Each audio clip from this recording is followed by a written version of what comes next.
address from the College Department, please welcome Gloda Tumao. Education Department, major in Filipino, graduate with highest rating. Let us give her a round of applause.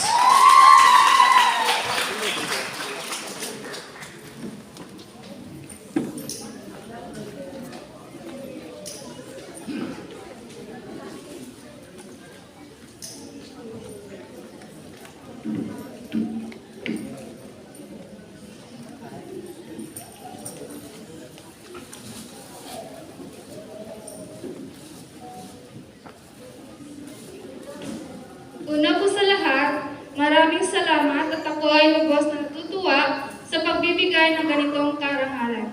Para po sa ating School President, College Dean, Dr. Jose M. Alvarez, Vice President, Mrs. Talma G. De Leon, Director, Mr. Lionel G. De Leon, Admin Officer, Mrs. Marietta Maravilla, Legal Consultant, Dr. Dali Espilico, to our Student Affairs Coordinator, Mr. Edwin A. Mendiola, and to our SSC Advisor, Education Program, Mr. Levy S. Nunez, sa ating panauhing pandangal, Dr. Frederick Bawi Bulawan, and to our teaching personnels, faculty members, sa ating mga magulang at sa aking mga kapwa nagtapos, magandang gabi po sa ating lahat. Para po sa aming mga professor, maraming salamat po sa walang sawang pagtuturo at paggabay upang matahak namin ang ganitong karangalan. Sa aking mga kaklase, maraming salamat sa walang sawang pagmamahal, pagsusuporta at pagbibigay ng kasiyahan. Lalo higit, sa aking mga magulang, maraming salamat po sa inyong walang sawang pagmamahal. Muli, maraming salamat po.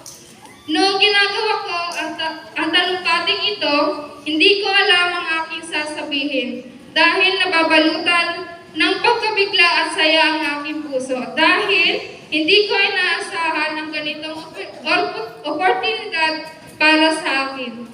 Kaya naman, ang tanging masasabi ko lamang ay sadyang napakabuti ng Panginoon. Akala ko, ang pagsuot ng isang itim na toga ay isang imahinasyon na lamang. Dahil sa dami ng pagsubok, pagkabigo at kalungkutan na dinadanas ko habang tinatahak ang propesyon na ito. Subalit, hindi ko akalain na ang isang imahinasyon ay magiging totoo at makapagsasalita ako sa inyong harapan.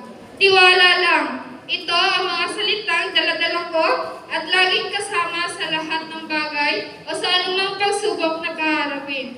Tiwala lang, kakayanin ko at kinakaya ko dahil kasama ko ang Panginoon. Ang ating pagtatapos na ito ay simbolo lamang ng panibagong hamon at sana tiwala lang at patuloy na lumaban. Ang oras na ito ay para sa atin, from pressures to farewell,